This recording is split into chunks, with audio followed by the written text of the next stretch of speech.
So you. Okay. Oh, there it is. We're not allowed to.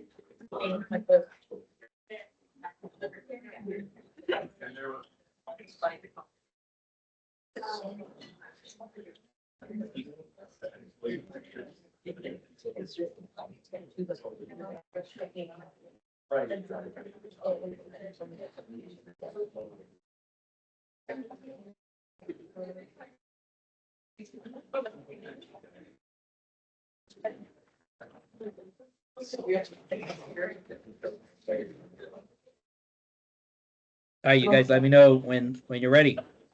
All right. All right, ready? I am. I'm going to introduce you guys. So, welcome to the Roy Benke Internal Medicine Grand Rounds. We are back to Tampa General today, which is great for the alternating sessions we've had between our USF North campus and our TGH site. We've had every one of our sessions so far has been hybrid with the live component and the virtual component. We will have some more virtual, we'll have some virtual onlys coming up with some outstanding speakers, just like we have had for our hybrid.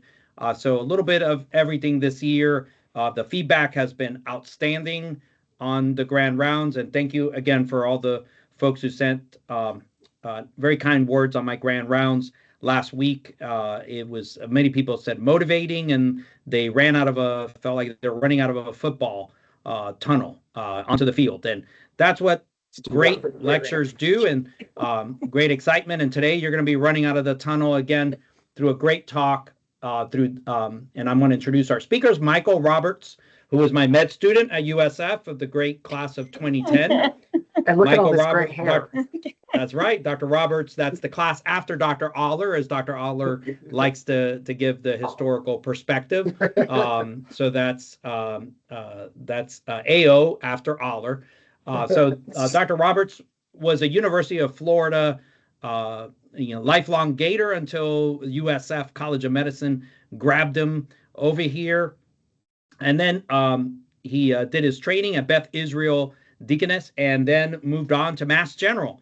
After 7 years at Mass General, we were able to bring him in to our Division of Hospital Medicine. Michael's done a fantastic job with scholarly activity, teaching, and is really regarded as an outstanding example of the excellent education the Hospital Medicine Division gives. Our second speaker, Jennifer Shiroky-Kochavi, if I pronounced that correct, because I just call her Shiroky. She calls me Lazama. So, but Jen went to, and I didn't know this, was a psychology major. No, she's been using this. No wonder she's gotten me to agree to things. Now I'm aware and can watch out. So she is a psychology, got her BA in psychology from Vassar College, and then went to the University of Miami for her MPH and her MD degree, and then to Johns Hopkins Bayview, where she was an outstanding resident there. And we were so lucky to be able to beat many institutions in her recruitment and have her come here. Lucy Guerra, then our division director of general internal medicine, and Asa Oxner, then vice chair of education, were able to convince Dr. Shiroky to come here. That can take no credit because they did the full recruitment. Or vice chair of operations, sorry, Dr. Oxner. But Dr. Shiroky has been a monster at the Society of General Internal Medicine, SGIM, with outstanding presentations that she has made, and has double-digit scholarly activity, and has been just an amazing division director in the Division of General Internal Medicine, taking over for Dr. Guerra after Dr. Guerra went to UF, again, as interim first, and then now as permanent. So they're going to make an outstanding presentation. I love these duets. This is like hospital medicine, general internal medicine, perfect mix. Roberts and Shiroky would have been my pick when I saw this. I went, wow, this is awesome. This is called Through the Fog, Hospital Delirium and Its Aftermath. Take it away, guys. All right. So I'm going to start with, sorry. with our stated objectives are here, and they are to appreciate the clinical course of delirium and its long-term consequences, to evaluate the most recent clinical guidelines, because there have been 3 new sets of guidelines that have come up over the last year, and to describe techniques of counsel and ways to counsel and support caregivers for patients who have delirium. But really what we're trying to do is change your paradigm for thinking about delirium in 2 separate ways. The first of which is, as opposed to it being a free-floating thing that you're kind of thinking about trying to prevent in your frail patients, is to try to anchor it to transitions of care. So those periods when they are coming out of the ICU or about to leave the hospital, think about delirium in the same way you would think about a safety checklist before you did a procedure. Meaning, am I applying all of the principles that I know that can prevent or treat this delirium?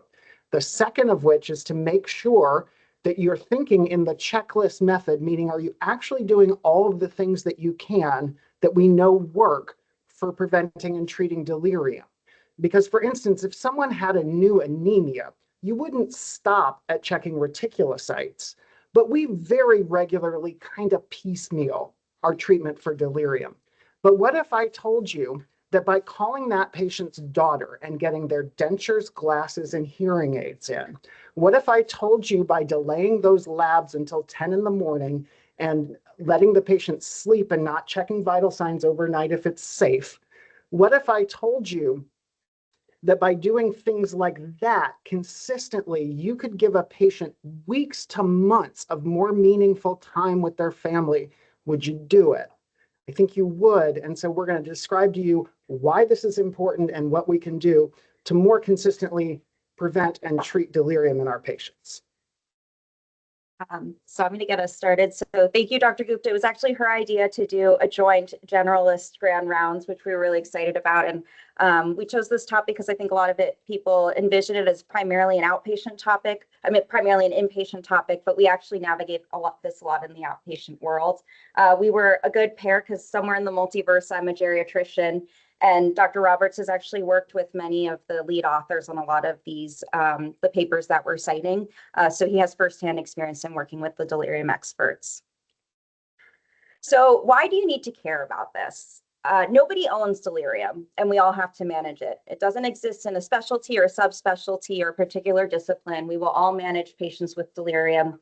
In the outpatient setting, I think about it when I'm doing pre-op assessments, and it's part of our template to really at least make a prediction if a patient's going to be at risk of delirium after an operation. We take care of the patients after they've been discharged from the hospital. Shocker, delirium doesn't immediately lift once the patient's discharged. It can last weeks to months afterwards. And then we also provoke delirium in the outpatient setting. So we had a patient at Morsani a couple of weeks ago who had correctly been prescribed an opiate medication for an injury, but he was in his 90s and he became severely delusional, thought his family was trying to kill him, had pulled out a weapon, and we had to Baker Act him from our clinic. So it doesn't only happen in the inpatient setting. It certainly can happen in the outpatient setting. It's going to be more prevalent there. So who's affected? These numbers are pretty shocking. So at any given time, depending on the studies you're looking at, and most of the data that we're talking about is going to be in older adults, so greater than 60 or 65, depending on the study. It's just not well studied in younger individuals, but it does occur. I'm sure many of you have admitted someone to the ICU with a serious TBI or sepsis or a cryptogenic stroke who developed delirium with no preceding health risks. And then pediatrics, there's literature in delirium, particularly in neonates and young children when they're hospitalized, something that our pediatric colleagues would be aware of and managing. So about, up to 40% of adults hospitalized over 65 would meet the criteria of experiencing delirium. It's very common after cardiac procedures, and then after strokes and in the ICU, with up to 80% of ventilated patients would meet criteria for delirium when you're doing their weaning trials. 66%, up to 60% of admitted older adults would meet subsyndromal, so some of the criteria for delirium, but not the full. 23% in the older adults in the post-acute care setting, so those great little sleepy patients in the SNFs that nobody has to pay attention to, they're actually delirious and should be cared for and getting great attention. And then about 18% of older adults in long-term care settings. We're not going to be talking about hospice, but it is very common for patients in hospice to experience delirium at end of life. Management is similar, in line with the goals of care. So why else should you care? Up to 40% of these cases are preventable. So Dr. Roberts is going to talk about the things that we fail to do to prevent delirium in the hospital setting. And then, there's a lot of things that we do that are missteps. So I'm sure no one's ever been in a hospital where a patient is put on bed rest or they're interrupted at sleep at night. They don't get day or night cycle facilitated, thinking of the hospital rooms that don't have windows, or if you're sharing a room, there's a curtain front between you and the window. Denying or limiting family participation, whether it's, a requirement for the care or not. Over understimulation, and then a big factor is going to be prescribing inappropriate medications, which Dr. Roberts also going to talk about. So what qualifies as delirium? There are a lot of validated assessments to at least screen for delirium. The one I think most people are familiar with is the CAM, which came out of the Harvard system with a pretty much the lead researcher in delirium, Dr. Inouye. She published this in 1990 in the Annals of Internal Medicine, and it hasn't changed much since then. So the defining features are in a delirium course are going to be an acute onset and change in cognitive abilities and mental status with a fluctuating course. Inattention, and we'll talk a bit more about what that looks like. Disorganized thinking and altered, and then so it's, you have to have acute onset and or fluctuating course. You have to have inattention, and then you have to have one of the two, either disorganized thinking or an altered level of consciousness. These can be found really easily. So here's an example of what the short CAM looks like, and you can see exactly what I just said. Acute onset, inattention, disorganized thinking, and then there's a long CAM. There's also a family CAM. That allows that patients can fill out, caregivers can fill out for you about an assessment of their patients, of their loved ones. And then there's an ICU specific one. But it's not the only method that used to diagnose delirium.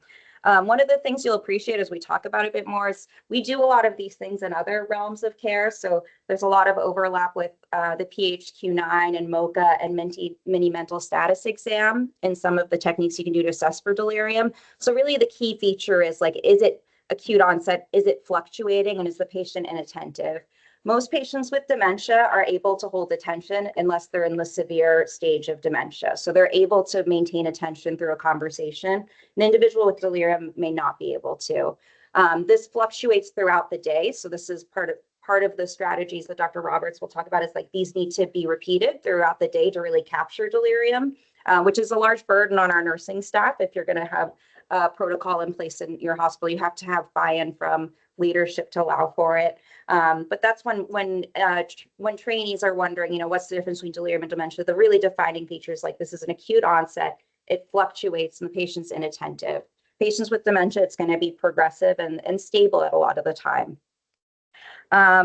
So what is delirium? It's a syndrome that's observed at the bedside. So this is one of the reasons I love it as a topic, because it is a diagnosis that you're going to make at the bedside due to a good history and a good physical exam.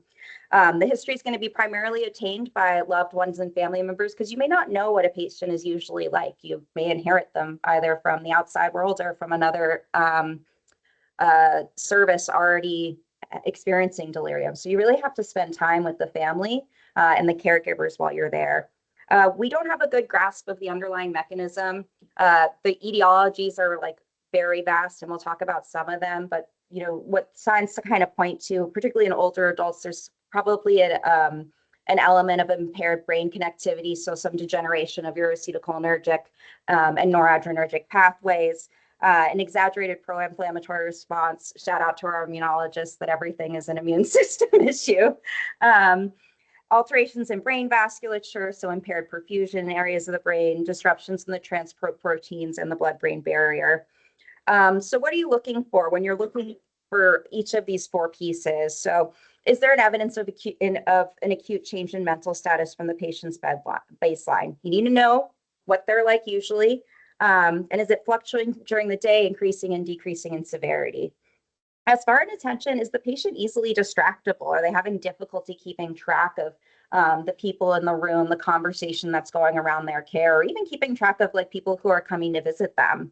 From from a disorganized thinking. Are they rambling? Are they saying irrelevant things? Is their thought process unclear when we're talking to them? Are they unpredictably switching ideas? And altered level of consciousness that comes into the, are they alert?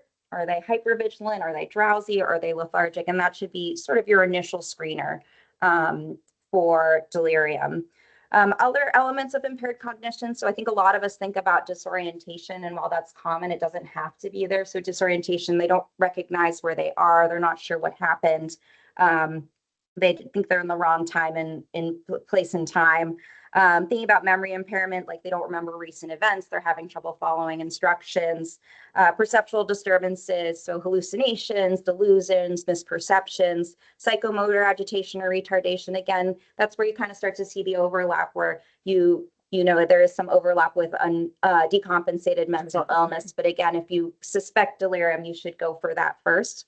And then altered sleep-wake cycle. So your patients who are sleeping all day and you can't get them to stay asleep at night. So how do you assess for inattentiveness at the bedside? There's stages of this. And usually in most of the more in-depth screening tools, you carry this all the way through the end to from observed spontaneous attention to being able to sustain attention tasks. Quick attention tasks, again, hopefully these are familiar from your dementia screenings, but they're used in this situation as well. So reciting days of the week or months of the year backwards, that has a sensitivity of 93% for delirium. So it's a pretty good sensitivity for a screener, 64% specificity. So you certainly would want to follow up on it if a patient's unable to do that. Similarly with digit span, spelling words backward, and a letter sequence test. So who's at risk? I'm not going to go through all of these. At the end of the day, everybody's at risk for delirium. But there are populations of patients who are going to be at increased risk. And the way I kind of break down what their risk factors are going to be are what are their pre-existing risks? Are they advanced age? Do they have dementia at baseline? Are they frail? Do they have a substance use history that's active? Do they have uncontrolled depression? Do they have a history of delirium? And those are going to be their pre-existing factors. Then I think about what are their presenting risk factors. So what with the health issue that they're coming in for, what is it going to put them at risk? Have they had a brain injury? Are they having a major cardiac event or surgery? Are they septic? And then we think about risks that are acquired in the hospitals during the hospitalization. So acquired risks being like uncontrolled pain, invasive devices putting in, polypharmacy, sleep deprivation, long duration of ventilation. And that's how I kind of break down, who's at risk and what we might be able to assess. So this is a nice little summary of what the next steps you can take when you have symptoms, patients exhibiting symptoms that are suggestive of delirium. So most protocol you'll see go through the CAM-based tools, which is just in the middle here. Again, there are modified tools for different hospital settings. So there's the general hospital tool, one specific to older adults, one that's used in palliative care and hospice, one in the ICU, and then there's a family-based one too. You'll also see the 4AT used commonly. So the 4A's are alertness, an abbreviated mental status test, checking attention, and again, this acute change or fluctuation. So similar to the CAM. And then there's more specific scoring in the ICU that you may see your colleagues doing. Here's a brief summary. So for all the trainees who are on the line, if you're going to read anything in a journal and you're pursuing internal medicine, my rule was always to read in the clinic in the Annals of Internal Medicine, which is their summary of a common internal medicine condition. So they did one on delirium in 2020, written by one of Dr. Roberts' colleagues up in Boston. But this sort of summarizes again, the cool thing about delirium from a diagnostic perspective is everything's in the history and the physical exam. You don't need much else to make the diagnosis. You do need to do more to figure out what the etiology is. But it really is just a really great history that gets you to delirium and a physical exam. For the most part, there's agreement on, as you're going to do as far as the assessment you should do on everyone, you probably already have a CBC and a CMP on them. It was probably drawn at 4 a.m, which is why they're delirious. You probably have a recent glucose and liver function tests. The workup that they recommend for everyone is going to be a basic infectious workup. So getting a UA, getting a chest x-ray for patients who are at risk for pneumonia, and then always getting an ECG. So it doesn't feel good to mark a patient off as delirious and find out, suddenly someone eventually checked a troponin and it's like 400 and nobody knows what direction, if it's going up or down. So that is something that I would recommend doing on all patients getting an EKG, because it can be the initial presentation of ACS, and you certainly wouldn't want to miss that in the hospital setting. The rest of the workup is going to be patient specific. So if they have risks for hypercarbia, doing a venous blood gas, if they have risk for toxic levels of medications that we're prescribing to them, or withdrawal from medications that we're prescribing, or that maybe you're taking outside of the hospital, assessing for that. MRI and CT should really just be reserved for patients with a high suspicion of stroke or hemorrhage, with or without, a clear neurologic deficit, or in younger patients where you don't have an unexplained etiology. The NHS has put a lot of focus in the past decade on trying to reduce delirium in their health systems as a way to combat dementia and take better care of its patients with dementia. So they put together this timesheet, and sort of alluding to what Dr. Roberts opened with, like, when you think a patient's delirious, it should bring up a workup automatically in your brain like you would for any other issue that comes up during the hospitalization. The Billy's 2.3 suddenly in a ventilated patient, you're going to get an ultrasound, or a CT abdomen and pelvis. So we should be working through the same thing. So this is what they do over in the UK, thinking about, what are the possible triggers for T, investigate and intervene. So this is what I had just talked about, management plan, and then engage and explore. This is really important, engaging with the family members and the caregivers who want to be involved, explaining them what delirium is, what to expect. It's an incredibly frightening situation for loved ones to watch a patient go through, an incredibly challenging situation as us as healthcare providers to manage and then have to continue to care for patients. And then documenting, which Dr. Roberts can talk to a bit more. There's lots of resources. We'll be showing some of them, but the NHS, this is a hospital in Scotland, the Golden Jubilee. They have this beautiful review. It's a dementia strategy for the next few years, and they actually go through a really nice review of delirium, CAM in the ICU, making a delirium-friendly environment. So the resources are there. They're just not always at the forefront of our minds.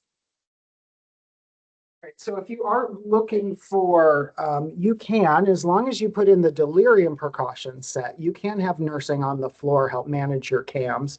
And that's going to show up if you go to adult flow sheet down where it says sedation and delirium. They can check those for you going forward, but you'll still need to go bedside. But the general principles with delirium are going to match the general principles for geriatric patients overall. And we'll discuss mind mobility, medications, and multi-complexity. But I did want to highlight that this matters most where you're talking about advanced care planning. Later on in the talk, we're going to discuss how global outcomes are worse if you've had delirium in the hospital. So if in the back of your mind, you're thinking this is a patient who might benefit from palliative care and hospice, and they get delirium, that might be your tipping point to discuss with the family goals of care going forward. There are a number of misconceptions about delirium, a handful that I wanted to bring up. Dr. Shiroky had already mentioned delirium always resolves. As a lifetime hospitalist, I never see what happens when they leave me, but as Jen has let us know, we can continue to see it, obviously, and have to deal with it. Delirium in patients with dementia is less important because these patients are already confused at baseline. These are our frailest patients and the ones we really want to have to work on the most. And then right at the bottom, second to last, is it's often best to let quiet patients rest. This is the biggest problem with hypoactive delirium. And I can tell you from both my experiences with family and with patients out in SNFs, this is an understaffed SNFs greatest daydream. Like, they love this, right? A patient who's never going to bother them for anything. But these are the patients who need the most amount of intervention. So we'll be discussing throughout this a number of guidelines. So within the last year, we've had 3 major guideline updates on delirium. Spoiler alert, there's not a big new breakthrough drug that's going to take care of delirium in 100% of your patients, but I do want to at least go over them in all 3, basically 3 hospital settings where you can get delirium. So post-op, on the floor, and in the ICU, because there are some differences between the various groups. But of course, the big recommendation is physical restraints. Try not to do it, obviously. One of the interesting things that the APA point out is make sure before you think that this patient is threatening that there aren't any underlying biases involved in that particular choice. And then what's interesting about restraints as well is we've only had a handful of these studies. They're all low quality, but they don't necessarily show that restraints do what they're supposed to do, right? People can still wiggle out of restraints. So really think about restraints before you do it because they can worsen delirium. Also from the APA guidelines, just broadly, they want you to have a documented, comprehensive, and person-centered treatment. We'll go over specifically what that will look like.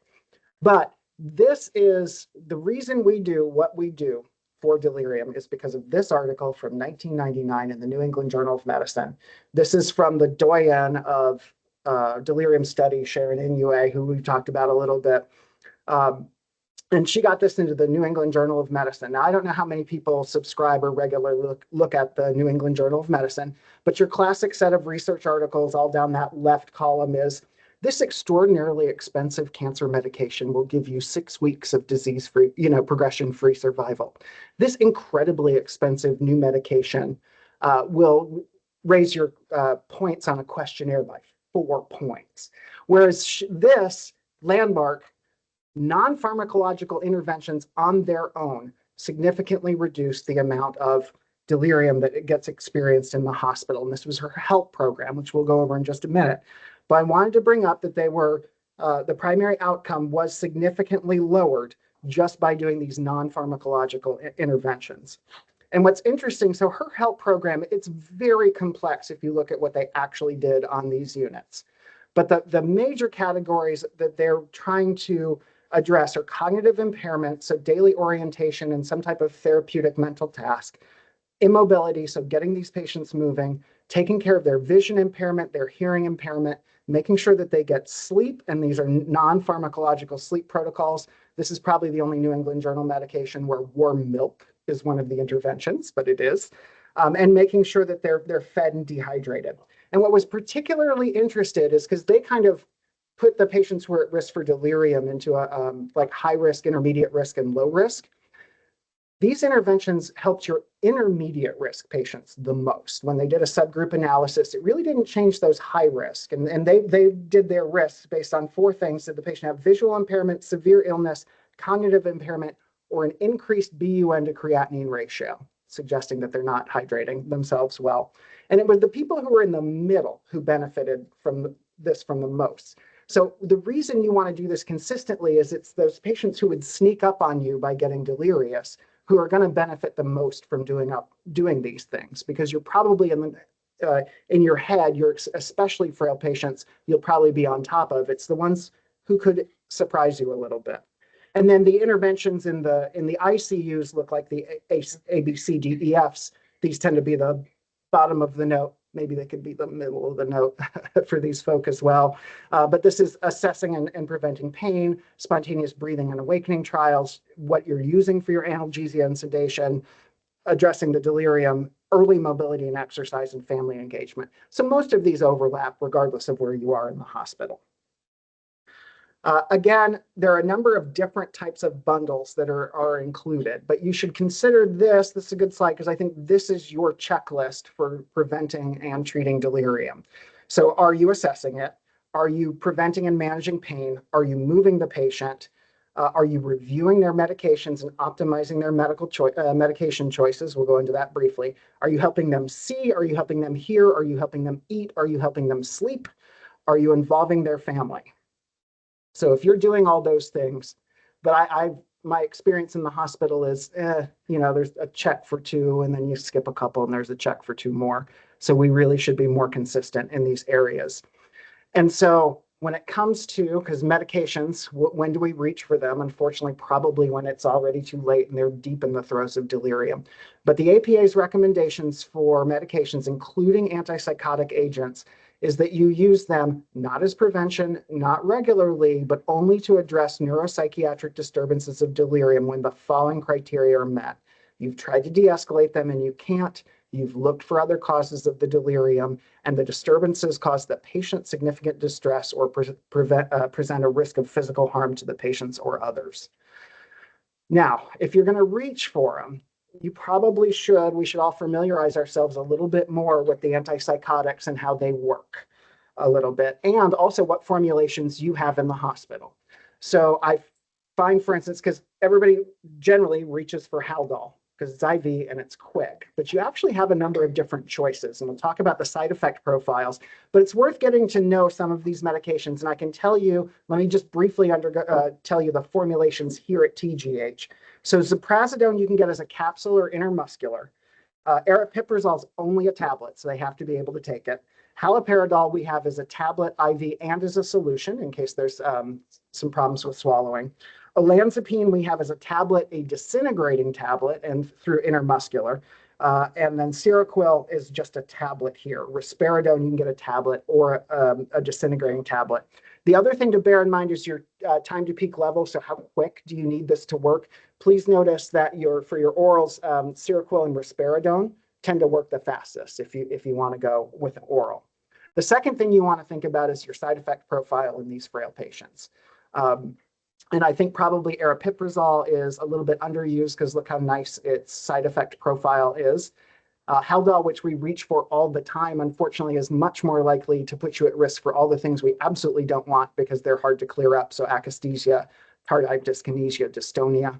And then one other thing I want to mention is QT prolongation, particularly with ziprasidone, because we love to give our patients QT prolonging drugs. They're on their Zofran. Hopefully they're not on a fluoroquinolone. We'll go over that shortly. But bear in mind that ziprasidone is more likely to prolong your QT interval.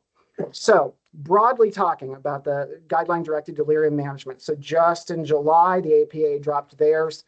That's mostly for your floor patients. Earlier this year, Critical Care Society dropped their recommendations for the ICU. And then earlier this year as well, the European Society of Anesthesiology gave their recommendations for management of post-op delirium in adult patients. So there are some minor differences among all of these, and it usually has to do with their patient population and the studies that have been done in them.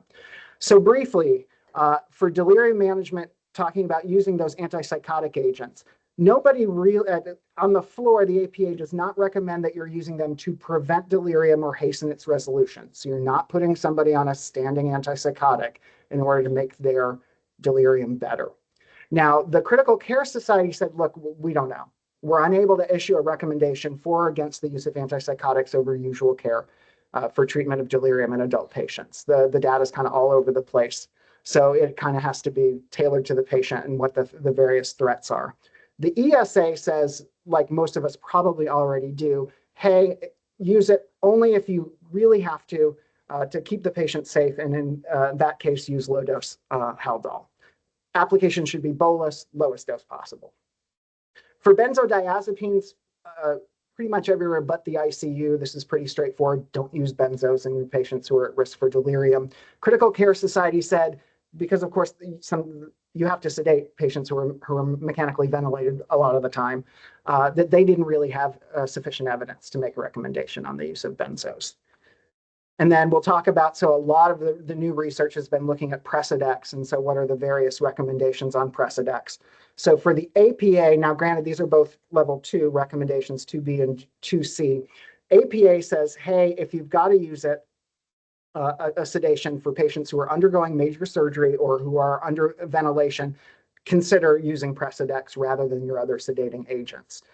They also recommend for your patients who it's exclusively for mechanical ventilation, probably use Precedex. The ESA, though, reminds you, hey, this does not come without risk. That bradycardia and hypotension are fairly common side effects of Precedex that may limit its use. The Critical Care Society is also saying we don't have enough data yet with it. So we're kind of in this spot. The one place that at least the ESA is recommending that you do use Precedex is cardiac surgery. And that's because there was a recent meta-analysis that went through all the trials and said, actually, there probably is some benefit in using Precedex to help with delirium in your patients who have undergone cardiac surgery and need some type of sedation. Rameltian, another area a lot of folk have been looking at right now. The APA looked over the data and said, no, we really don't think putting somebody on standing Rameltian is going to be helpful. In the ICU, however, the Critical Care Society said, yeah, you probably should consider it. It may help these patients in the ICU.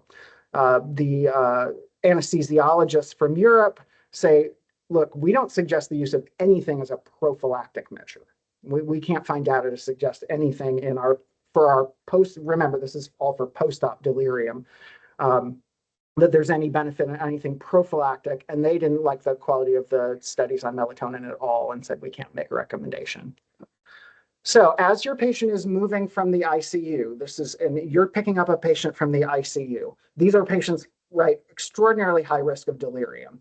So this is a great place to stop and start to apply your thoughts, your checklist on how to either resolve this delirium or prevent it from happening. So one of the things you have to think about is antipsychotics. If they've been using them, what are you going to do with them now? Because they're coming out to the floor. And remember, all our recommendations for your floor level patients are antipsychotics only in those situations in which they're presenting a danger to themselves. So this is a good example. This particular study was a small study that said, oh, more than a quarter of patients who got antipsychotics in the ICU were on the floor on those antipsychotics. 40% of those patients went home or out of the hospital on them. That's a no-no, right? Remember that these are black boxed for dementia patients. They should not be on regular antipsychotics. And it's difficult to fix this. This is one of the reasons we're saying, hey, this is a good stop point, because there was a study where they even put together a bundle where they talked every day in this particular ICU about how are we going to stop the antipsychotics, and they still only reduced it from 30% to 20%. So it's a difficult problem to work with, but it's something you need to consider as these patients come out of the ICU. Furthermore, once they come out on the floor, here's yet another study that say a lot of these people go home or to their SNF on the antipsychotics. And so 83%, 82% of these patients who went home with an antipsychotic had a diagnosis of delirium, and the discharge summaries didn't tell anybody, what are you going to do with this now that you've left? So if you've had a patient who, for whatever reason, is requiring it, what was interesting in this study is it shows that of those patients discharged with instructions for discontinuation, 80% had a psych or geriatric medicine consult. So if you're really struggling with what am I going to do with this antipsychotic, I can tell you at TGH, psychiatry is really wonderful at tapers. I work mostly with leukemia and lymphoma patients, and my leukemia patients should not be on SSRIs because it causes platelet aggregation, and my patients are going to go weeks to months without having a healthy platelet count. They've been very consistently wonderful when I say, help, I need them to come off of this SSRI without having side effects in the hospital because I'm already dealing with the leukemia side effects. They've been great at it. So bear in mind, psychiatry can be a great help for getting your patients off of antipsychotics if you need to. Now, as you're thinking about that, you should also be thinking about, well, what are the rest of their medications and are they contributing to their delirium? So these are the Beers criteria from 2023. Most of these medications will be familiar to you as, hey, we shouldn't be using these in patients who are at risk, like your first generation antihistamines or your anticholinergic antidepressants. Those are your TCAs and your doxepin. Your Z drugs for sleep, for instance, are another one. Notice PPIs for greater than 8 weeks is on here. And then 2, I think people don't think about, we're really not seeing primidone too much anymore. It's used for essential tremor, but it's a prodrug and it becomes a barbiturate as it goes through the liver. So we definitely want to avoid that. And then in the outpatient setting, I think macrobid probably gets used too much in our older patients because it's thought of as like, this is a safe antibiotic. Not really. It's on the Beers criteria list. So the American Geriatric Society did come up with a wonderful study, a wonderful paper where they gave you some alternative treatments for selected medications and how to do thoughtful prescribing and deprescribing. Because as your patients with delirium or who you think are at risk for delirium are about to leave the hospital, great opportunity to stop and say, what are these meds? Are they going to contribute? And what can we do to stop them? I like their principles a lot, particularly the first 2, which is stopping a potentially inappropriate medication is not the end goal. The end goal is to treat whatever symptom it is. But this is when you start thinking about, well, what are the non-pharmacological things you can do? Because there have been some small studies that suggest even H2 blockers can contribute to delirium as well. For instance, if you're trying to deal with GERD or reflux, is it a matter of getting them to sit up at dinner? Is it a matter of propping up the head of the bed? What can you do that's not simply changing one medication for another? Some of the examples that were included in this paper is for itchiness, difficult problem to deal with, but they're recommending, hey, how about emollients? When they get home, tell them don't take long showers. Try to use something topical. Pain, of course, we're a constant struggle with. They're recommending topical agents, acetaminophen, if they can tolerate them, the COX-2 selective inhibitors. For neuropathic pains, SNRIs, topical agents, gabapentinoids, I would warn you, be careful with that. We're starting to see, particularly in your patients who have any type of reactive airway disease, there's been an FDA warning that you're going to have, and there's a study from Canada that shows more COPD exacerbations in patients who were recently started on a gabapentin. For insomnia, again, the non-pharmacological stuff would be better, but you can consider Rameltian or low dose. So this is doxepin, which is a Beers criteria drug, but at its full dose, so Sinequan, but they recommend low dose doxepin. For that GERD or reflux in the outpatient world, well, you can't get this from pharmacy, but there are these alginate-containing liquids, Reni and Gaviscon, that you can get at any pharmacy. So you can tell the family to bring this in. And I can tell you the patients for whom this works, they just love Gaviscon. They get very upset when they can't get their Gaviscon in the hospital. Other drugs that may cause delirium and its potential substitute, then their potential substitutes. The big reminders here at the bottom, fluoroquinolones. See if you can avoid fluoroquinolones from these patients. I'm also curious to see in the next couple of years if we're going to get some help with the areas we run into problems the most with, right, which are sleep and pain, all of the meds you would pick tend to cause or worsen delirium. Because, there are the new orexin receptor antagonists. These are your Sorexavant. We don't have them on formulary yet, but let's see what the data shows on that. And of course, now for post-op pain, there's suzetrigine, which is going under the name Journavax, I believe. So I'm curious to see what the data is going to show on all that. Now, you've thoughtfully deprescribed. You've thought about all this. Now, the important thing is, what are you going to tell the family as the patient leaves the hospital? And unfortunately, not enough has been the historical answer to this. We have not told them enough. So this is a study by Blair Golden. She's out of Minnesota. I think she's going to be one of the people picking up NUA's challenges. She's doing a lot of great work, and she's a member of the Society of Hospital Medicine, does a lot in the hospital. But she did a study that basically showed it's pretty rare that we actually include in their discharge instructions or the discharge summary that this patient was delirious while they were here. Well, that makes it very hard to do much about it when they leave the hospital. And the reason that this is important is this was another trial where they asked basically random citizens, what do you know about delirium? And the answer is about half of what we know about delirium. And this is tricky because it's hard to remember that the patient's families aren't going to know what we know about delirium. So there are a number of things. The same way that we miss hypoactive delirium, your average patient caregiver on the street is going to have no idea that if grandma's sleeping all day, that's probably a sign of delirium. There also is a heavy bias among your average person that bed rest is great for people, and that no, don't work them too hard. So those are a few of the things we're going to need to overcome as we're talking to these patients. This is a really wonderful, from a complex intervention, a set of instructions to give the families at the end that remind them, hey, try to be with your family member as often as possible, particularly as they change environments. Create familiarity, support their orientation, support their senses, adapt your communication to who they are, structure your everyday life, promote exercise, and encourage adequate nutrition. Now, I will say here at Tampa General Hospital, if you click the CRAMES education things that drops in information for patients and their families, the delirium one here is pretty good. It covers an awful lot of that. So try to include that. If you ever want to borrow, I just updated mine. If you ever want to go to my smart phrases and do .delirium discharge, there's a set of instructions like this as well. So let's talk about what these outcomes will be.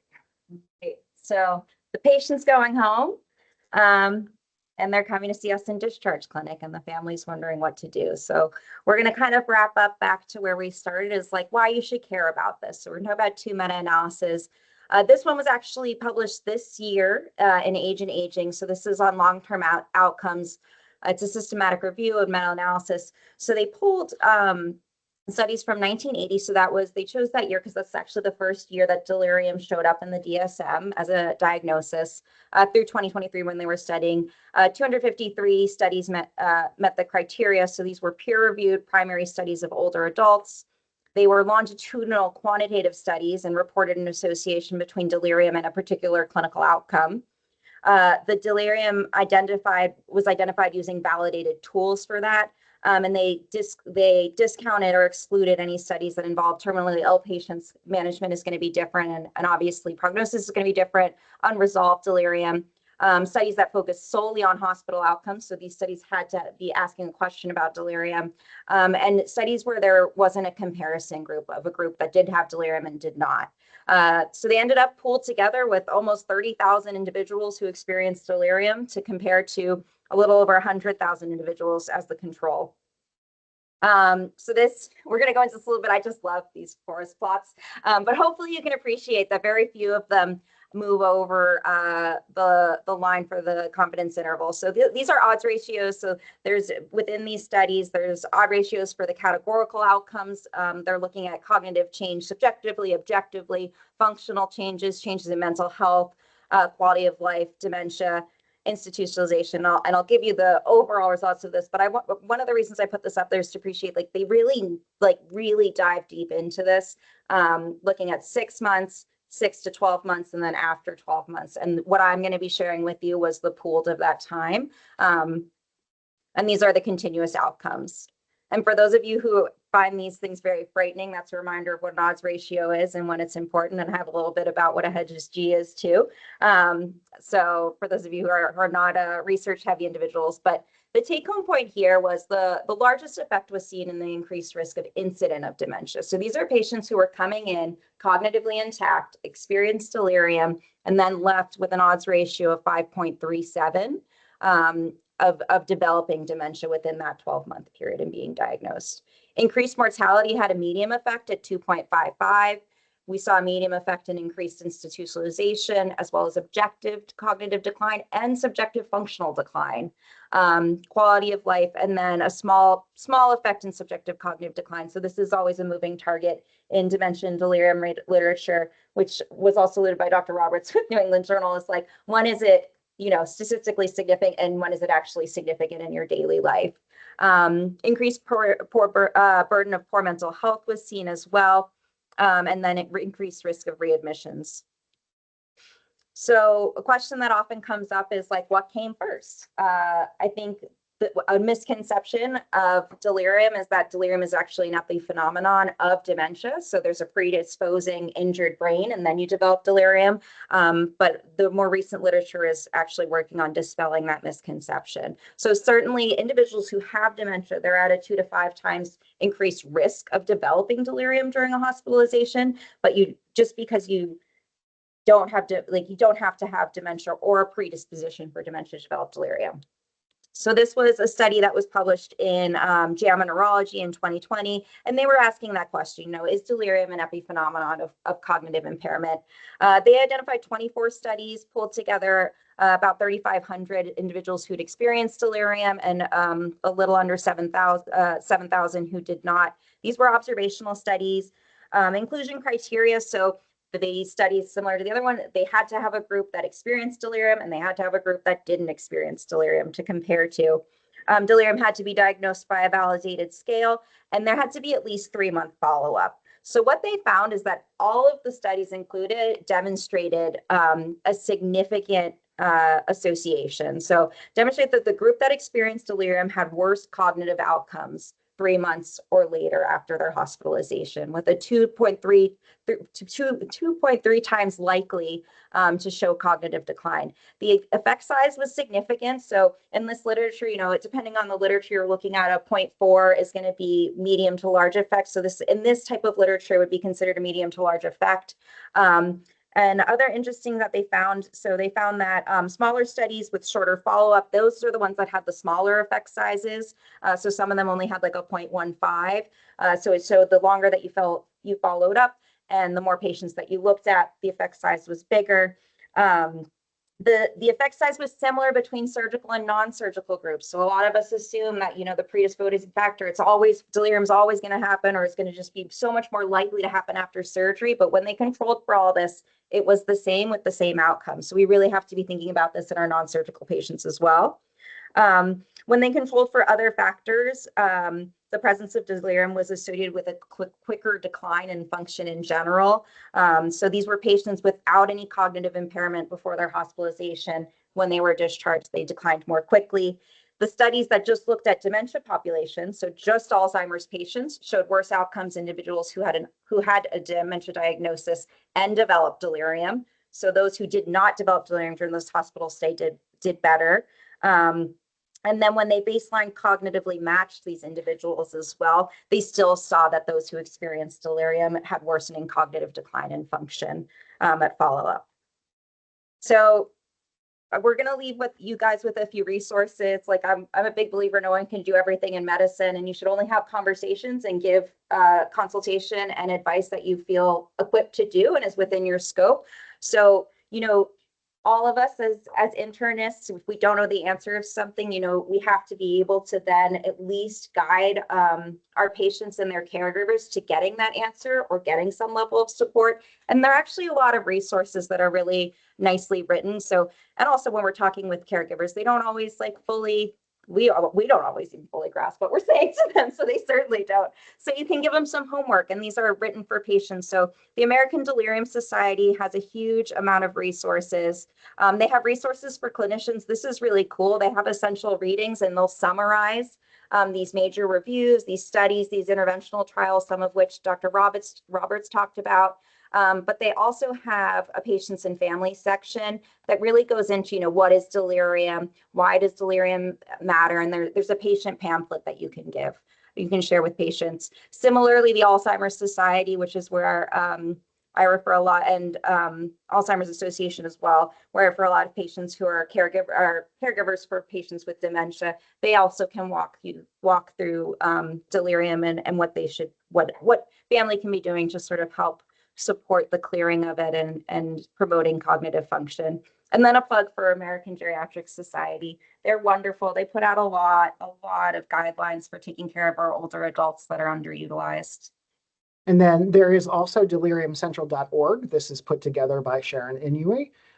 It's a very helpful website. Like the Alzheimer's Association, it includes areas for both caregivers and for clinicians. But what's really cool about it is if you burrow in through the clinicians, it has a constantly updated bibliography. So if you're interested in the area of delirium, you can see what the newest studies are down the road. And so overall, our take-home points, delirium often goes undiagnosed, and especially hypoactive delirium. There's no one-size-fits-all for treatment, but you should think about a checklist for going through them. Antipsychotics are not to be used for preventative treatment, but instead symptom-driven. Med-rec and deprescribing should occur every day of a hospitalization. And then patients and their caregivers really need to be educated on delirium. But again, the big points that we want to go through, that we want to kind of drive home, are about shifting your paradigm a little bit to be thinking about, A, are there particular points in a patient's hospitalization where I can stop and really address their risk for delirium? And then B, can I do that consistently in the same way that you would do a safety checklist before you are going to do a procedure? Because as Dr. Shiroky showed us, preventing delirium offers an opportunity to prevent or ameliorate future cognitive decline. You are potentially giving somebody weeks to months of better cognitive function with their families. So spending that extra amount of time to touch base with the nurse at 10:30 to say, are they out of bed? Is PT going to see them? And going through the checklist. I think, again, this is a profoundly unsexy topic. I apologize. This is not, hey, I found out their chronic pancreatitis was due to IgG4 related disease. But given the number of patients who experience delirium and what their outcomes would be, this is more along the lines of washing your hands, on getting Foley's out. It is the very workaday things that we don't do consistently enough that are going to help many more of your patients. So I hope you take that back with you and consider developing a paradigm where you are consistently applying what we know works for delirium and spending some time as the patient's transitioning from location to location on educating them and their caregivers about delirium. Thank you. All right, fantastic talk. We figured it would be great. We do have some time for questions, and we have some question folks. So And I'll be looking at the chat here. Remember, your CME code is in the chat. CME code has been placed in the chat by our superstar Jen Newcomb administrator. So thank you, Jen, for all you do for Grand Rounds. All right. Let's see. We have first person I have is Jane. Go ahead, ask your question.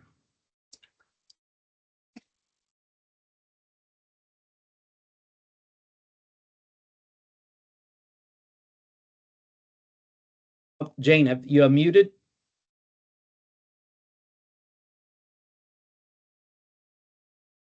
Can you guys hear Jane or no? Not yet, no. Okay. Jane, try one more time. If not, we'll go to, I think Dr. Henning was next.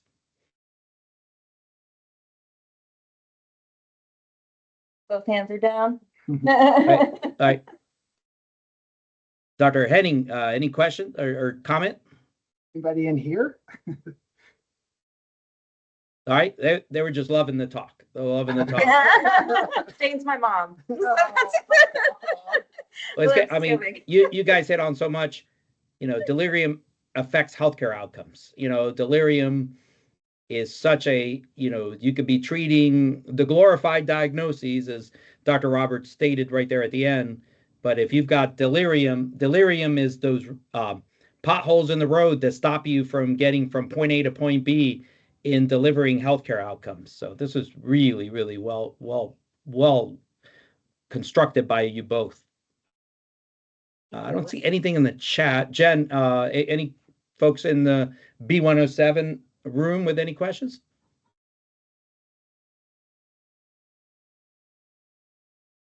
All right. All right. Thanks. Looks pretty good. All right. Look, everyone. I said Jen Shiroky is known as the efficiency master. So That's 12:59. definitely not true. It's remarks. You need to put me with somebody else so that I finish my lecture on time. No, thank you. Thank you Dr. both. Ryan knows he's